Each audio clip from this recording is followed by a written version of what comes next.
Dobro mi došli u emisiju, drage gledateljice i gledatelji. Nadam se da ćete biti uobičajeno zadovoljni. Katarina Peović je profesorica, glazbenica i političarka, članica Radničke fronte i zaslužuje pozornost zbog načina razmišljanja. Udobno se smjestite i nitko vam ne brani da s njom u mislima razmjenjujete mišljenja. Prije svega dobrodošli u emisiju. Dobar dan. Pa kad bi gledao po broju gledatelja, došli ste u prilično gledanu emisiju, ali mislim da ima puno njih koji vas baš ne vole. Zašto? To morate njih pitati, jer nisam stručnjak za psihopatologiju. Dobra riječ. Je li to razlog vaše političko usmjerenje ili je to razlog vaša otvorenost, pa ili vas ljudi ne razumiju? Mislim, to je teško stvarno sad analizirati i reći. Ono što mogu reći da jako puno ljudi me i voli. To je mislim, činjenica. Ako vas vole, onda vas i mrze, to je valjda u stvari vas i ne mrze ako vas ne vole, jer zapravo ovi koji mrze ne bi imali potrebu vam to reći da vas mrze ako vas neko drugi ne bi volio. Tako da na veću vidljivost dolazi i razne reakcije, a istina je da Radnička fronta i ja baš ne šutimo o stvarima koje su škakljive i volimo pričati o stvarima o kojima bi možda neki drugi šutili ili bi prebacili neke druge teme, tako da se ne bojimo pričati o bilo čemu, pa i o onim bitnim stvarima, stvarno ne o bilo čemu, nego stvarno bitnim stvarima koje možda neka oportunistička ljevica voli prešutiti i preskočiti. Kaže demokratski socijalizam. Ali uvijek kad gledam te države svijeta, kako puno putujem, onda kaže Demokratska republika, Narodna republika, to su obično države gdje su na neki način slobode smanjene. Pa sad demokratski u ovom nazivu socijalizam je oznaka koju i ova liberalna demokracija štuje kao nešto što je pozitivno i rekla bi da kad imamo demokratski pridjev onda se to može aplicirati gotovo na sve spektre koje poznajemo. A kad govorimo o socijalizmu, onda govorimo o sistemu koji prije svega znači zastupa egalitarizam i to je ono što ga bitno razlikuje od desnice, znači ideju da su ljudi u temeljima znači jednaki. Ne neko je zaslužio malo više, neko malo manje, nego zapravo svi ljudi su zaslužili da imaju osigurane one temeljne životne potrebe. Ali kad govorite o demokratskom socijalizmu, naravno da on ima jako puno inačica. Pa imate Bernija Sandersa i Aleksandriju Ocasio-Cortez ili Zorana Mamdanija, njujorskog gradonačelnika koji danas zastupaju demokratski socijalizam. Imate demokratski socijalizam u izvedenici Radničke fronte koji je nešto malo drugačiji, ajmo reći od njihovog, ali načelno znači sve te varijante demokratskog socijalizma se bitno razlikuju od neke liberalne demokracije centra ili od desnice po tome što zastupaju ideju da bi danas svi morali imati osigurane temeljne potrebe. Znači, na što se to odnosi? Na stanovanje, znači krov nad glavom trebao bi biti osiguran apsolutno svima u 21. stoljeću, normalna prehrana bi trebala biti osigurana svima, zdravstvena zaštita i obrazovanje. To su 4 stupa koje bi danas trebala biti osigurana apsolutno svima. Rekli ste zdravstvena zaštita. Evo sad je doneseno opet novo poskupljenje dopunskog zdravstvenog osiguranja koje nam je svojevremeno prodano kao nadusluga. A mi to sada plaćamo kao najobičnije zdravstveno osiguranje. I niko se nije pobunio. Da.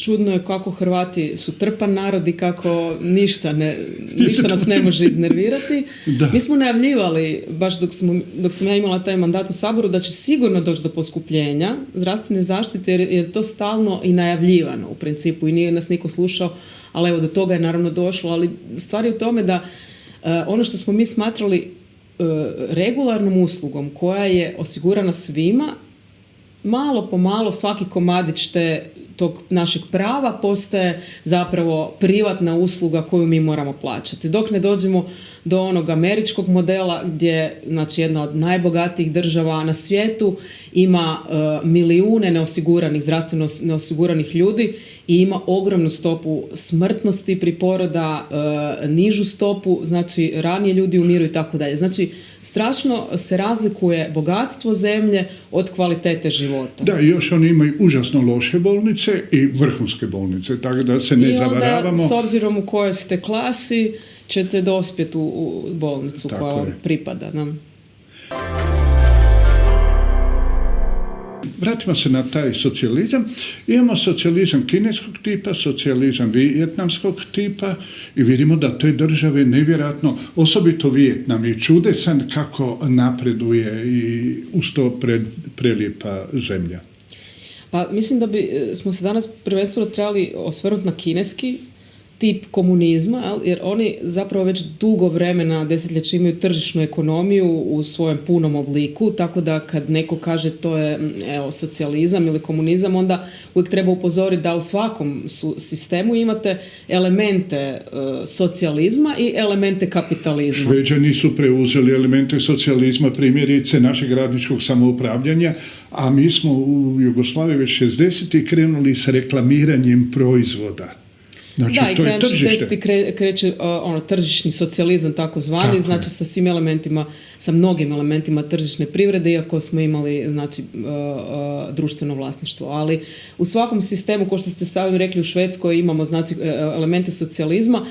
Uopće kad govorimo o elementima socijalne države, oni su svi zapravo elementi iz socijalističkog učenja. Jel? Znači, kad govorimo o ideal-tipskom socijalizmu, on ne postoji nigdje, niti nikad nije bio prisutan u tom obliku. Ali mi smo imali i dan danas imamo, znači, sve što smatramo nasljeđem socijalne države, zapravo nasljeđe ideje socijalizma. Tako da danas demonizacija socijalizma, ideje komunizma i socijalizma, je jako opasna, jer vi zapravo onda demonizirate ideju socijalne države u principu. Jel? Znači, svima treba podijeliti prava i zasluge prema tome koliko su bogati. Dolazimo do društva apsolutne nejednakosti. Ne? Tako da, kad govorimo o Kini, znači ona ima društveno vlasništvo, ali istovremeno ima tržišnu privredu i vrlo je uspješna i konkurira Americi i prijeti na neki način da preuzme taj primat. Ono što mi danas gledamo jest nastavak, kako je to Clausewitz rekao, rat je nastavak politike drugim sredstvima. Mi zapravo gledamo nastavak politike drugim sredstvima koja se pretvara i u ratne politike. Jel? A to je taj trgovinski rat između Amerike i Kine koji traje već desetljećima, što preko carinskih tarifa, preko, znači, svih oblika embarga koje i danas Trump uvodi ne samo Kini nego i nama praktički. Preko tog trgovinskog rata dolazimo i do društva koje ulazi u prave ratne situacije. Ono što je opasno da mi zapravo slijedimo, pa sad i Europska unija, u velikoj mjeri te američke politike imperializma koje su uvijek bile ratne, jer ne postoji nijedna zemlja na svijetu koja ne ulaže toliko u vojsku i vojnu industriju i taj vojno-industrijski kompleks. Koji inače i podiže gospodarstvo, neovisno... Njihovo gospodarstvo, ali u velikoj mjeri, upravo ovisi o tom vojno-industrijskom kompleksu. Amerikanci imaju, ne znam, oko 80 vojnih baza diljem svijeta, ne, Kinezi nemaju niti približno toliko. Mislim, mi zapravo govorimo o zemlji koja svoju ekonomiju sve više temelji na ratnim politikama. I opasno je da te politike slijedi i Europska unija, a Hrvatska je potpuno nekritična prema američkoj vanjskoj politici, što uključuje i ovo potpuno nekritičko podržavanje praktički genocida nad Palestincima koje se zbiva uz prešutno odobrenje Amerike. A zanimljivo je u čitavoj toj priči da u biti u politici smo manje više slugani Amerike. U biti Amerika na nama odlično zarađuje. Svu vojnu logistiku kupujemo po naredbi NATO-a. Mi smo prije jedno 5 godina dobili, da tako kažem, packu iz NATO-a da ne ulažemo dovoljno u opremu. Znači da naš udio našeg BDP-a je dosta visok, ali se ulagalo u ljude, u vojnike, u plaće i tako dalje. Ne, trebalo se ulagati u opremu i mi smo to rapidno promijenili posljednjih A ja bih recimo 5 godina. više volio da se ulaže u zdravstvenu zaštitu, u domove zdravlja primjerice. Pa mislim da bi većina ljudi u Hrvatskoj, da postoji neki referendum, bili bi zapravo sigurno za domove umirovljenika, za domove zdravlja, za zdravstvenu zaštitu, za obrazovanje, vrtiće, a ne za vojsku i oružanje. Postoje socijalizmi razni, i južnoamerički, postoje nekakve države koje imaju neke vrste socijalizma u Africi i tako dalje. A ovaj demokratski socijalizam koji biste vi uveli u Hrvatsku, u jednom vašem nastupu, mislim da je bilo rečeno da bi se vratilo društveno vlasništvo. Je li to izvedivo nakon tolikog vremenskog odmaka, onog kriminala u privatizaciji i tako dalje? A ljudi su dosta burno reagirali, ovi koji ste spominjali na početku, na tu izjavu, jer uglavnom u javnosti uopće ne postoji razumijevanje što znači privatno vlasništvo. Jel? Privatno i osobno vlasništvo su dvije različite stvari. Znači, kad neko govori o privatnom vlasništvu, onda se ovdje govori o privatnom vlasništvu nad bolnicama, nad školama, nad bankama, jel? Nad onim infrastrukturom, i ono što može biti privatno se mijenja kroz desetljeća. Mi, recimo, smo dugo vjerovali da ne može, recimo, sfera policije i vojske biti u privatnim rukama. U Americi imate zatvore koje su u privatnim rukama. Znači, postoji neka infrastruktura. To je ogroman biznis. To je jedan od najvećih biznisa u Americi, je zapravo privatni biznis vođenja zatvora. Znači, to je zemlja koja je zatvorila ogroman broj afroameričkog stanovništva u zatvore, što zapravo pogoduje njihove opet ekonomiji i privatnom biznisu. Mislim, stvari koje se mogu podruštveniti ili privatizirati su stvar društvenog dogovora, a ne odluka kapitala. Ne bi trebalo biti tako. Nažalost, mi sve više predajemo svoje stupove društva, kao što su zdravstvo, obrazovanje, možemo doći eto i do policije, u jednom trenutku i zatvora, ako uzmemo Ameriku kao primjer, a da zapravo nema društvenog konsenzusa, niti je neko pitao ljude što oni misle o tome. To se zbiva sve emergentno, i kad smo mi rekli da treba uvesti društveno vlasništvo, znači društveno vlasništvo postoji. Znači, društveno vlasništvo je prisutno i u kapitalističkom svijetu, znači u onim sferama koje smo se dogovorili da se ne bi trebale privatizirati. Ali te sfere bi trebale biti puno šire i svakako ne bismo trebali predavati one sfere koje još uvijek imamo, dakle, u vladi. Sad neko onda kaže, ali da, naša država je neučinkovita i ona je zapravo izvor korupcije, i to je nažalost točno. Znači, mi imamo državu koja je u interesu, koja radi u interesu kapitala. Mi nemamo državu koja radi u interesu naroda. Tako da je jako teško, stvari nisu crno-bijele, ali ono što bismo mi trebali je stvarno široki društveni konsenzus, referendum, i ono što mi zagovaramo je referendumska demokracija, znači sa alatima... To Švicarci.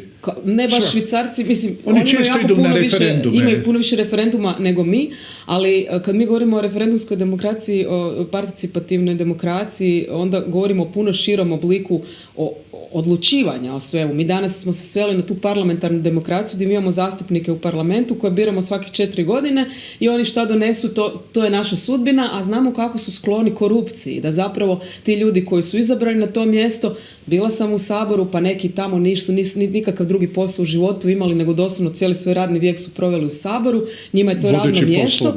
Vodeći poslovi zapravo trgujući utjecajem. Ne? Znači, ljudi kad imamo tu predstavničku demokraciju, ona je došla stvarno u slijepu ulicu.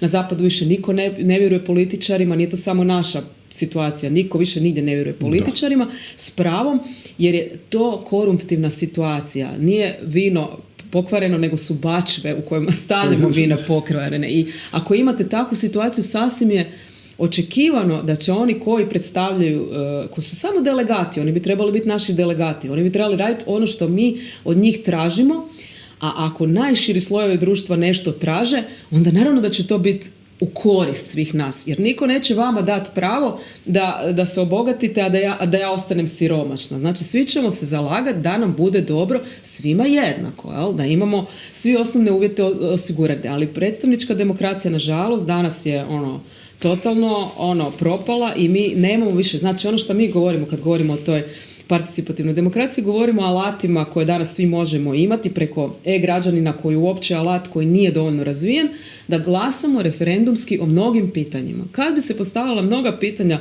referendumski, rezultat bi zapravo bio bitno drugačiji. U svakom slučaju trebalo bi radikalno reformirati institucije, ali u svakom slučaju maknuti ih od utjecaja kapitala. Da.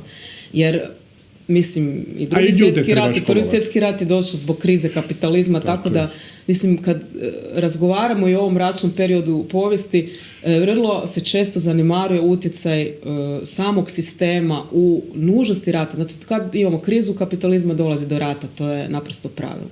Koliko vam je u sjećanju jugoslavenski socijalizam? Pa ja sam bila dijete u tom jugoslavenskom socijalizmu, ali mi koji smo još neku tu socijalizaciju prošli, u socijalizmu ipak se sjećamo nekakvih stvari. Ja kad svojem djetetu danas pričam da smo mi živjeli u društvenim stanovima, 1/3 Hrvata je živjela u društvenim stanovima, znači u stanovima koje su gradile firme za svoje zaposlenike.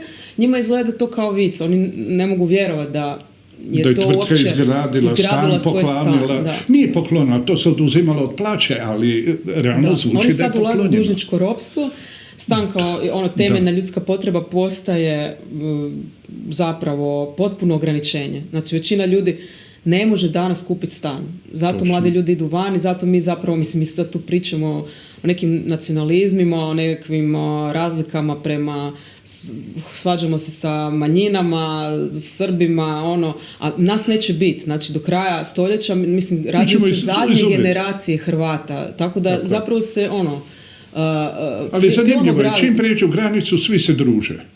Pa da, i što je zanimljivo da su svi dobri radnici, a ovdje svi pričaju da Hrvati nisu dobri radnici, su ne znam kako ljeni, kad tamo odu u inozemstvo, svi su dobri radnici, kvalitetni ljudi i tako dalje.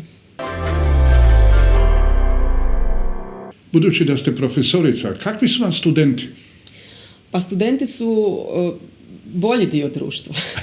Još uvijek, mada se gubi nada, ali ako njima nećemo vjerovati, onda stvarno nikom ne možemo vjerovati. Ono što je problem je da oni svi gledaju kako otići van i spašavaju svoju živu gradu. A to susrećete u razgovoru s njima? Naravno. I puno studenata, znači nakon diplomskog studija, preddiplomskog studija na diplomski odlaze vani, što je sasvim očekivano s obzirom na uvjete u kojima ne mogu dobiti dobro plaćeni i kvalitetni posao. Znači mi danas kad govorimo, najgore mi kad čujem da neko kaže ko hoće raditi ima. Nema, stvarno ne postoje dobro plaćeni, kvalitetna radna mjesta. Mladi ljudi su svedeni na prekarne radne uvjete, to znači da su to nesigurni radni uvjeti, ograničeni ugovorno, to znači da ne znaš šta ćeš sutra, kako će ti biti, a kad ugovor istekne nemaš nikakvu sigurnost, to znači da nisi kreditno sposoban, to znači da ne možeš imati djecu. I ovi svi na desnici koji zagovaraju strašno obitelj, a ne govore o ekonomiji, ekonomskim uvjetima da se ima djecu,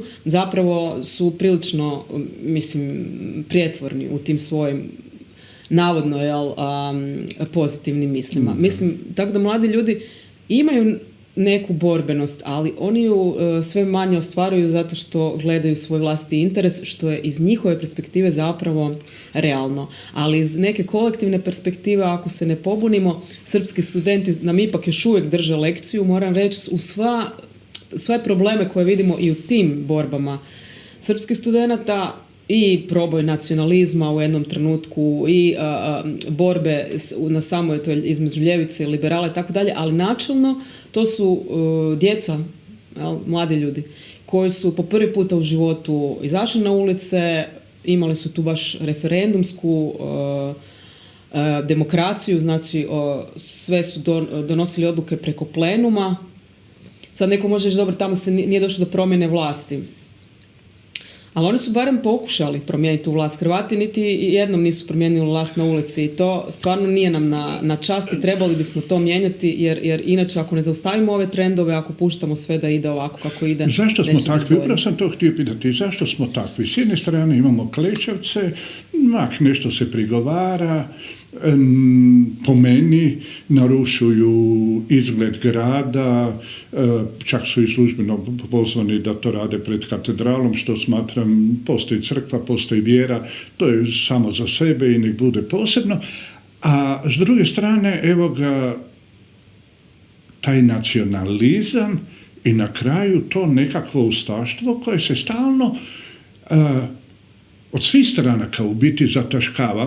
Malo su nestašni, pa nismo očekivali, pa ne mogu vjerovati da tako, govorim svoje mišljenje, da tako mladi ljudi mogu tako bolesno razmišljati, a ti isti njihovi roditelji u biti su u socijalizmu, što ste rekli, dobili stan, imali osigurana odmarališta, bili sigurni na poslu i sad je to odjednom, školovani su, završavali su škole, fakultete, cijenjeni su bili kao radnici i kao znanstvenici i u svijetu. Kako biste to objasnili? Pa puno ste pitanja postavili, ali prvo, znači, ja mogu razumjeti, znači, da neki ljudi sjećajući se socijalizma su ljuti zbog nejednakosti koja je postojala u socijalizmu. Zašto? Zato što je to bio sistem koji je deklarirao jednakost, a zapravo smo vidjeli da su neki bili jednaki od drugih. I ljudi su osjećali nepravdu i jače nego što osjećaju danas kad smo u kapitalističkom društvu koje je deklarirano zapravo društvo nejednakih. Jel? I to je greška tadašnjeg socijalizma i tadašnjeg stvarno rukovodstva koje je zapravo vodilo stvari na taj način. Da se išlo ljudi su prema... bili socijalno sigurni. Ali su socijalne razlike bile neusporedivo manje. Bilo ih je itekako. Naravno da je bilo i nepravde i siromaštva i svega, ali su te socijalne razlike bile puno manje nego danas. Da. I samo jedan podatak da vam kažem, znači manje od 2% ljudi drži skoro 50% ukupne štednje na računima u Hrvatskoj. Znači, novci na računima su u rukama 2% najbogatijih. Znači, tolike su i razlike. Ne moramo više od toga govoriti. Znači, ali ono što je bitno, da taj socijalistički sistem ipak sagledamo realno i da vidimo da su razlike bile manje i da zapravo na temelju tih grešaka zamišljamo neki drugi sistem u kojemu će biti veća jednakost. A ne da se pomirimo sa tim da smo svi nejednaki i da uvedemo taj socijalni darvinizam, ko je jači taj kvači, jer većini ljudi neće biti dobro. Naravno, većina ljudi misli, ali ja ću biti onaj 2% koji drži one štednju, ali nećete. To je greška kompozicije, tako zvana, tako se to zove. Nema šanse. Znači, kaže se, svi mogu u kapitalizmu biti kapitalisti. Ne, neko mora biti radnik. Većina mora biti radnik. Mora raditi da bi stvarao profit, da bi neko bio kapitalist. Znači, ljudi moraju shvatiti da ako realno se bore za sebe, onda se zapravo moraju boriti za jednakost. Jer ovaj socijalni darvinizam i usmjerenost jedan protiv drugih će nas zapravo dovesti do toga da većina živi lošije. Ne? A sad pitali ste me i za klečavce, i za crkvu, i za tu repatrijalizaciju društva i tradicionalne vrijednosti koje se vraćaju. Praktički kad gledamo generacije naših roditelja, oni su bili liberalniji od generacije naše djece. Uvijek se sjetim, Hrvatska je bila dupkom puna nudističkih plaža. Sad se to više ne može vidjeti, da. Sad se vide klečavci. Ali što se tiče, klečavaca prvo treba reći da svako ima pravo izraziti svoj stav u javnom prostoru i niko mu to ne smije zabraniti. Ali postoje neke stvari koje ne smiješ javno iznositi, a to je zagovaranje nejednakosti. Znači, to je Ustavom zabranjeno. To sam htio reći. Ne možemo, u javnom prostoru se može reći sve, ali ne može se tražiti da neki budu nejednaki. A oni to traže. Oni traže da žene budu manje vrijedne, da je muškarac autoritet u obitelji i da je žena majka domaćica i da se zabrani pobačaj. Znači, to su ideje koje ne bi se trebale propagirati u javnosti jer su one Ustavom zagarantirane. Ja mislim da Ustav ima puno problematičnih dijelova. Ja nisam, općenito u radničkoj prostoriji ne gajimo taj normativni optimizam. Znači, zakoni mogu biti loši i Ustav može biti loš, sve. Ali načelno slobode, osobne slobode pojedinaca koje dolaze u razvoju povijesti od Francuske revolucije na ovamo, smo mislili da više nećemo morati braniti. Znači, ideju da žena nije manje autoritet od muškaraca. Tako da treba nam biti jasno protiv čega se bune. Često i na toj kvazi ljevici, toj nominalnoj salonskoj ljevici se javljaju svakakve pogrešne zapravo interpretacije zašto su klečavci loši. i zašto je Thompson loš, ja se s njima ne slažem često kad oni kažu, ne znam, to je sve nepismena bagra. Ja mislim da puno nepismenih ljudi, odnosno slabo obrazovanih ljudi je izuzetno pošteno, radišno i zadnje što treba raditi je vrijeđati ljude koji nisu jako obrazovani. A naravno da obrazovanje donosi jedan tip možda lakše spoznaje šta je dobro, šta je loše, Dobro, ali može ne biti znači... obrazovan na bogoslovnom fakultetu. Tako. Pa mislim, Hrvatska akademija znanosti i umjetnosti je zapravo odgovorna za normalizaciju ustaškog pozdrava u Hrvatskoj. Znači, sa njihovom tom ocjenom o dvostrukim konotacijama smo mi došli do toga da se relativizira ustaški pozdrav i danas je svima jasno da postoji samo jedna konotacija. Da nikad nije ni postojala ni jedna druga. Da. A istovremeno su akademije, ovo što ste rekli, visoko školovani i obrazovani ljudi.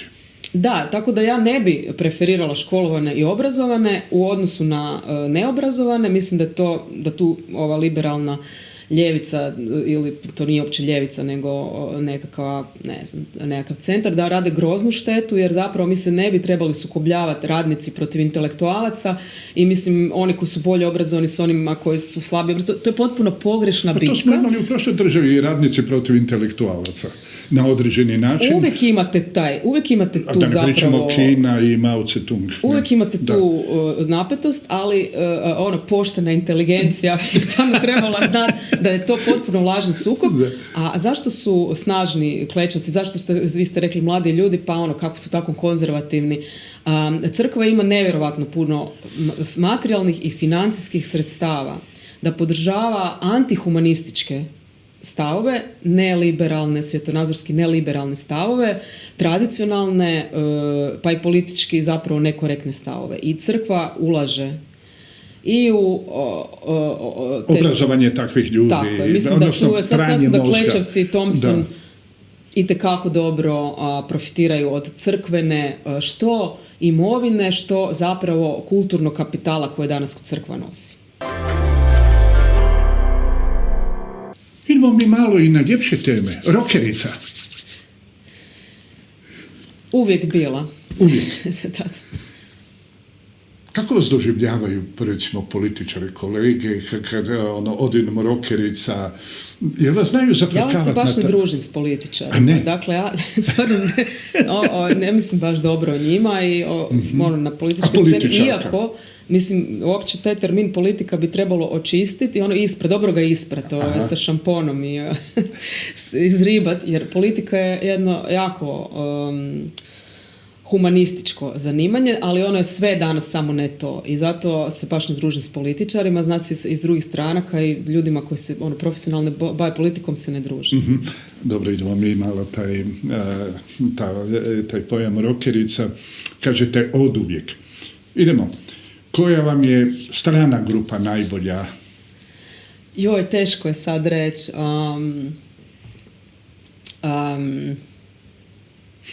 Sad ste me uhvatili, ne znam.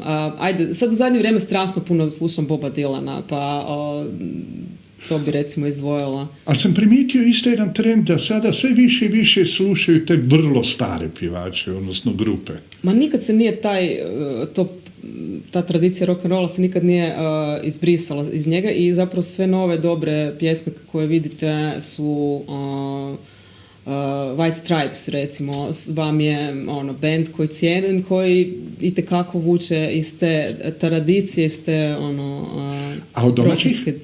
Povijesti. Od domaćih, naravno, Alen Vitasović, on je najbolja pojava na toj sceni, ali ima odličnih bendova i kod nas, samo što, evo, Idem, slušam moje dijete Idem, pa izdvajam Idem kao dobar bend, stvarno, sad mi se sve više, Butch Cassidy, oni su mi dobri, ali u principu je zanimljivo gledati te mlade bendove koliko vuku iz te povijesti, tako da, nekakve tradicionalne gitare i nekakav zvuk Boba Dylana nije baš iščezao niti u suvremenoj muzici. A ove druge vrste glazbe možete li slušati ili ste prema nekim vrstama odbojni ili neke slušate samo u nekim određenim raspoloženjima? A nisam elitistica, recimo, ne volim stvarno ne volim ove koji se obrušavaju na neke ne znam, folk, pop žanrove, ali ne slušam to, ali mislim ima i tu vjerojatno boljih i loših. U svakom slučaju treba ljudima pustiti da slušaju što hoće. U toj narodnoj muzici, folk muzici ima puno dobrih pjevača i vjerujem da nije moj žanr, ali... Klasična glazba? Pa završila sam osnovnu muzičku školu za gitaru. Da, ali kako vam je to ostalo za današnje vrijeme? Ja sam mahnita slušateljica 3. programa Hrvatskog radija, tako da Chopina bi mogla slušati stalno. Radio slušate? Pa sad u zadnje vrijeme nisam baš imala prilike, ali da, znam slušati radio često. Da. Televizija? A televiziju ne gledam stvarno, da. Facebook? Jesam, na Facebooku sam često. Koliko vremena? Da. Pa, iskreno. Facebook je postao zapravo ono što je u 19. stoljeću bio trg ili kafić ili kavana, jel? Znači mjesto gdje se okupljamo. Tako da, eto, i to postoji teoretičari koji tvrde da bi trebalo podruštveniti, ja sam u njihovom taboru, zato što je to javni prostor, jel? I ono što je loše s Facebookom je da je to privatni medij, jel? A zapravo bi ga trebali podruštveniti jer je to naš trg na kojem razgovaram. Apsolutno točno. TikTok? I TikTok isto. Zbog čeri i ona vas je nagovorila? Zato što smo i politički komunicirali poruke preko TikToka jer smo željeli doprijeti do mlađih poruka, a i band isto objavljuju svašta na TikToku. Nisam tamo baš toliko, ali i TikTok je dobar medij, dapače, znači on ima jako dobrih tehničkih karakteristika, ne bi ga odbacila. Instagram? Instagram isto, da. Twitter? Twitter je malo utišao se s obzirom na promjenu vlasnika i sad više nije baš tako popularna mreža. Mislim da smo svi emigrirali sa Twittera. Da. Sad se zove X, ali više nikog nema tamo. Da, ja sam imate pravo, ja sam stari naziv koristio, ali to je to. Hvala vam lijepa, bilo je ugodno razgovarati s vama. Hvala vama što ste me pozvali.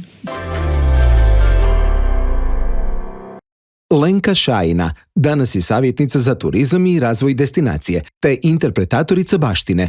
Ranije radno iskustvo pridonijelo je da pomaže drugima u turizmu.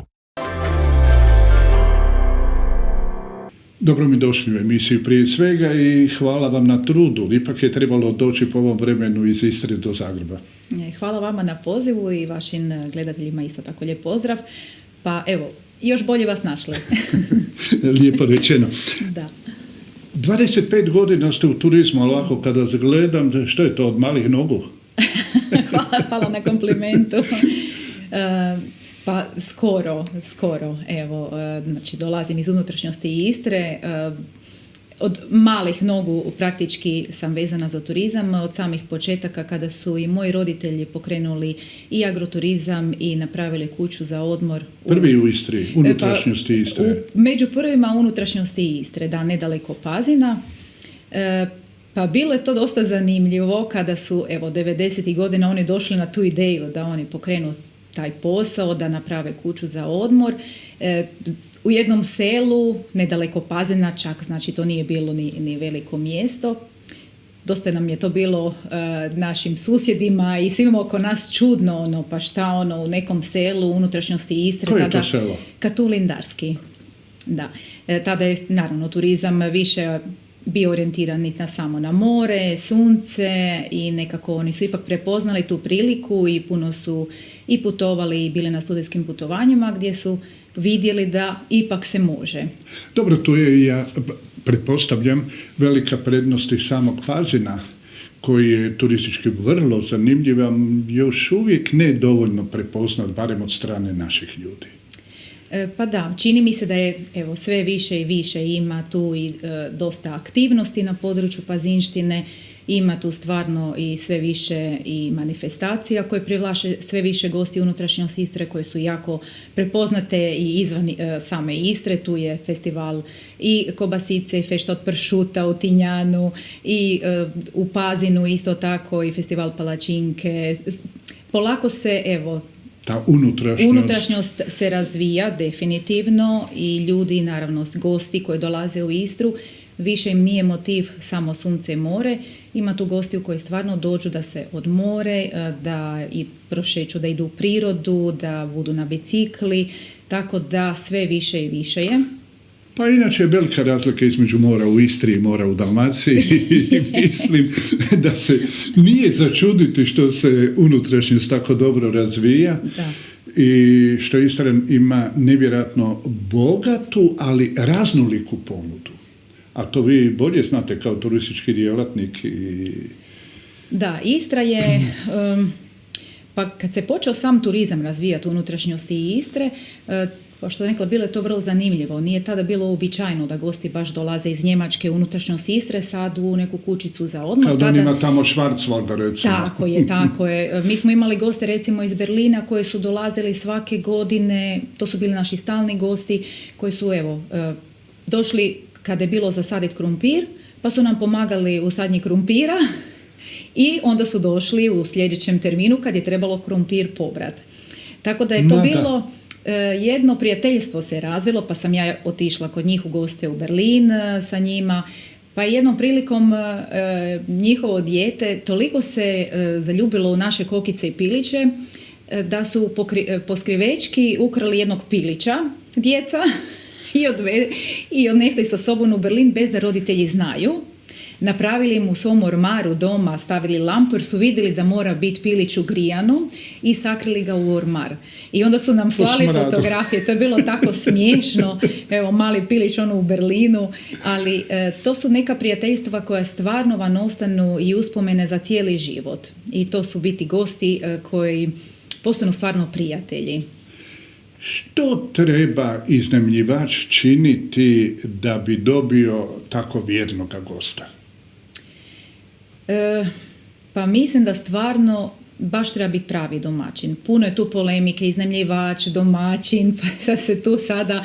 A politički... Tu je dosta ta polemika oko tih naziva, kako bi rekli, ali stvarno treba biti pravi domaćin. Gostoljubiv na kraju krajeva, jer i mi kad nekamo idemo, volimo se osjećati dobrodošlo.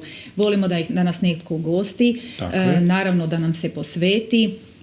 Ja uvijek kažem da mi smo uvijek ambasadori naše zemlje. Bilo to i domaćin, bilo to prodavač u trgovini. Svako od nas je ambasador svoje destinacije i u biti o nama svima ovisi kako će se gost osjećati u našoj destinaciji i kakav ćemo odmor na kraju krajeva biti. Posvetili ste se iznajmljivačima, savjetujući ih, pomažući im. A recite mi, kako je to bilo kad ste radili u turističkoj agenciji? Jeste li imali savjetodavni karakter, jesu vas uopće doživljavali kao takve ili su vas doživljavali samo kao nekoga ko će dovesti turiste? Što se petljate u njihov posao? Mislim, iskreno. Da.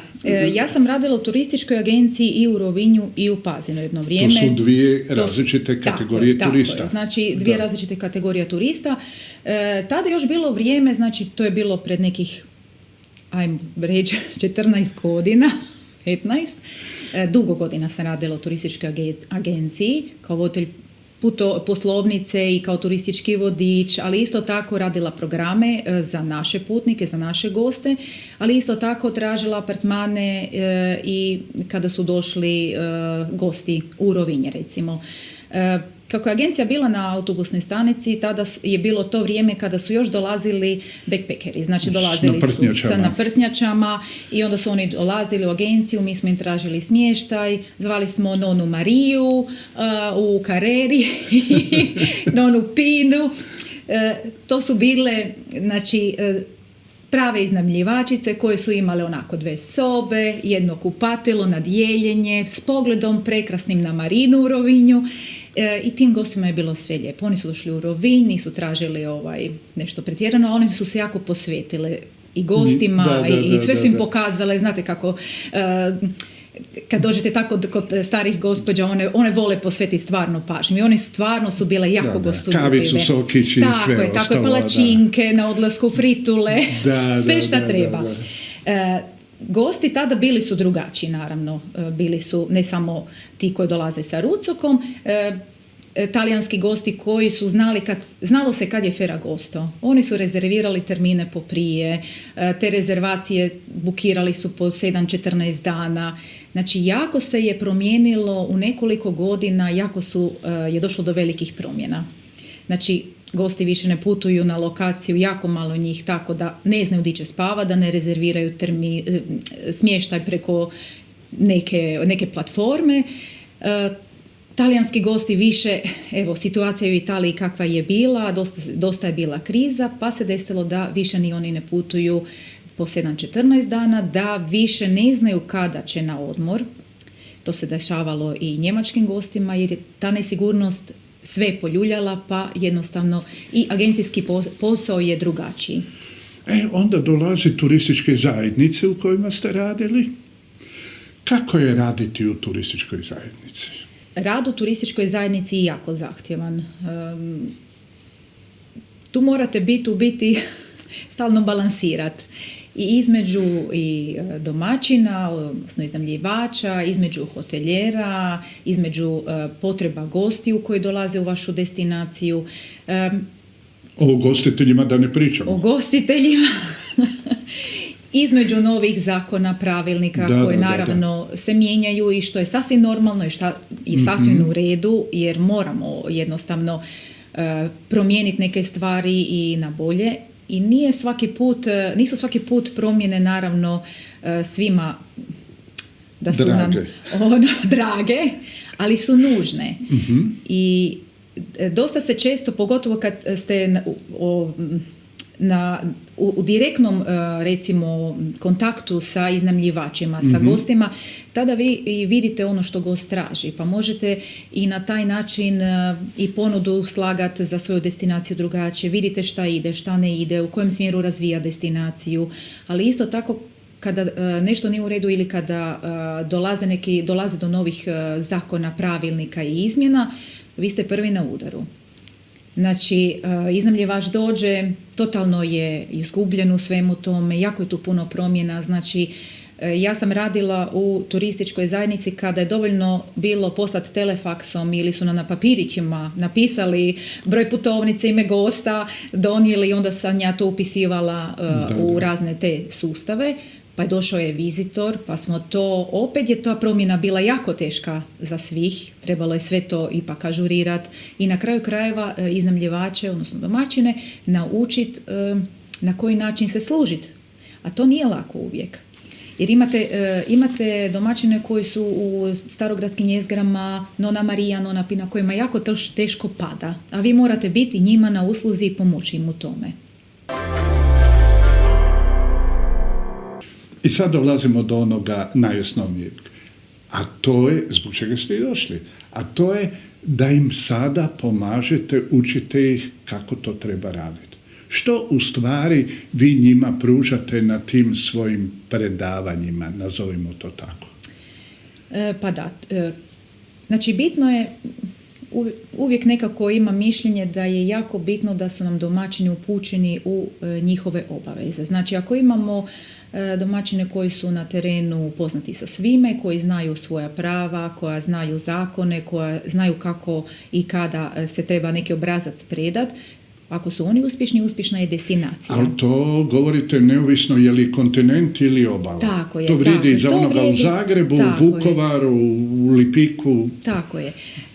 Jako je bitno, nije stvar u tome da sad recimo, ne znam, u turističkoj zajednici zna se desi stvarno pomognete iznajmljivačima, ispunite neki obrazac jer ima takvih, ali poanta je toga da ih educiramo, da ih naučimo, da oni znaju sami kako se to radi. Današnji dan stvarno posao iznajmljivanja kuće, biti domaćini, primat goste, nije kao što je jedanput bio. Postalo je to sve zahtjevnije.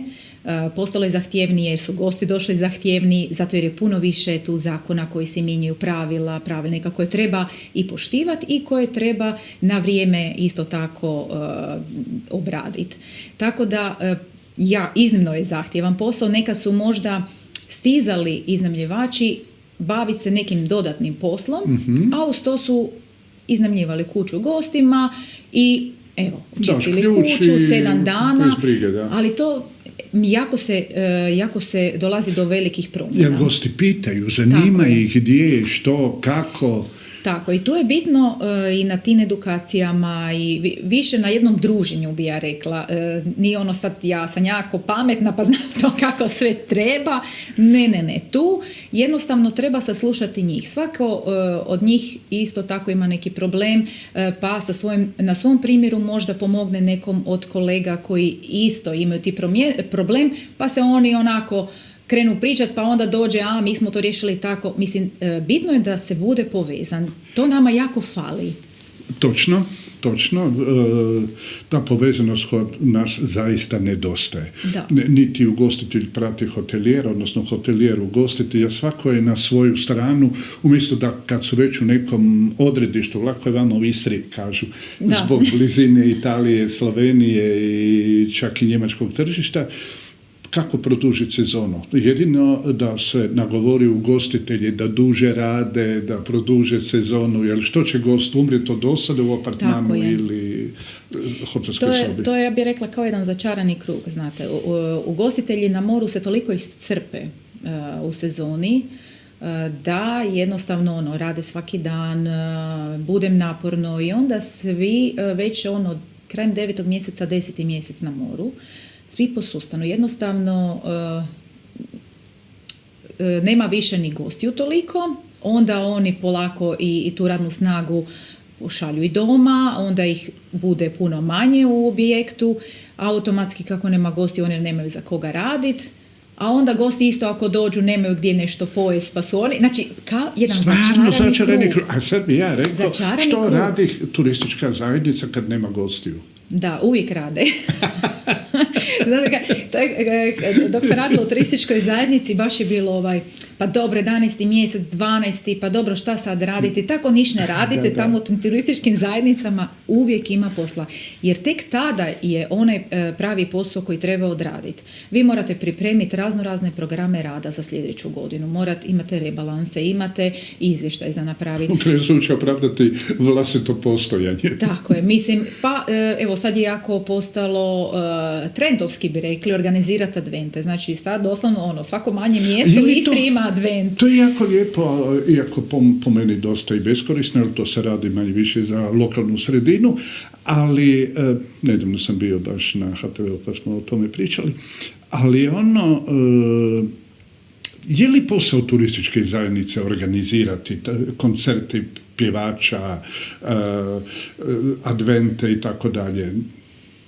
Iskreno. Gledajte, iskreno ima lokacija, mislim, sad tu sve ovisi kakav je dogovor sa općinom ili gradom. Mm-hmm. Znači, u većini slučajeva ako u gradu ili općini postoji jedan odjel koji se bavi sa time, to slobodno tada i organizira to neki grad. Mm-hmm. U nekim situacijama organizira turistička zajednica, jer to sve služi, pogotovo recimo u velikim gradovima koji su na moru, pa moraju ipak animirati te goste, moraju im dati sadržaj. Rovinj, Pula. Ako ne, bit će mrtav grad, a gosti opet ima, znači vi morate dati sadržaja, onda tu mora jednostavno uskočiti turistička zajednica sa angažiranjem i programom i klizališta i bendovi i znači glazbenici koji su popularni. Samo mi nije jasno, plaća se u desecima tisuća eura, negdje i daleko više, nastup tih glazbenika, koliko je to isplativo u smislu samog turizma, privlačenja turista? Govorim o adventima, o tom zimskom razdoblju, kad mi u biti nemamo goste, realno. Da, nemamo, ali recimo Rovinj, hoteli budu puni. Pula stvarno ima gostiju. Na kraju krajeva ne smijemo zanemariti da domaći gost koji možda dođe iz Rijeke u Rovinj nije gost i ako on potroši u toj destinaciji... Onda je gost. Tako je. Tako da nije samo gost onaj koji dolazi preko granice pa... Ili spava u hotelu. Tako je. Znači moramo ipak razmišljati na to da ljudi cirkuliraju, da možda nije potrebno da sad svako lokalno mjesto ima advent. Na taj način koji je organizirano u nekim velikim mjestama. Pa smiješno uopće, smiješan mi je bio taj njihov advent. Ne? Da, mislim da je to samo kriv naziv. Mm-hmm. Da nije potrebno forsirati naziv advent, ako se radi o božićnom sajmu i dječje predstavi, animaciji za djecu i recimo o nekom, evo, bendu koji tamo svira i gdje će se zabaviti manja skupina gostiju. Kako posao doma? Pa dobro. Dobro, zadovoljno. Dobro, je. Koliko traje sezona? Kod vas, primjerice. Pa sezona kreće negdje oko Uskrsa, znači oko Uskrsa, a onda evo 10. 11. mjesec ima gostiju koji dolaze recimo i po zimi, jer u unutrašnjosti Istre recimo niste vezani za sunce i more. Točno. I mislim da bi trebali malo više učiti od Austrijanaca, Slovenaca koji nemaju sunce i more, a jako dobro znaju iskoristiti i sunce ljeti i snijeg zimi. Je, ali to je opet ono što sam rekao, trebaju se svi zajedno sjesti i dogovoriti tko će što uložiti, kao što rekao smo, a hotelijeri trebaju poštovati ugostitelje i obrnuto. Ako zajedno rade, lakše će doći do uspjeha. Upravo tako. Bitna je ta i fleksibilnost malo na kraju krajeva, ali isto tako umreženost, da se sjedne za stol, da se priča, da jednostavno jedino na taj način može destinacija živjeti. Hvala vam lijepa. Hvala vama.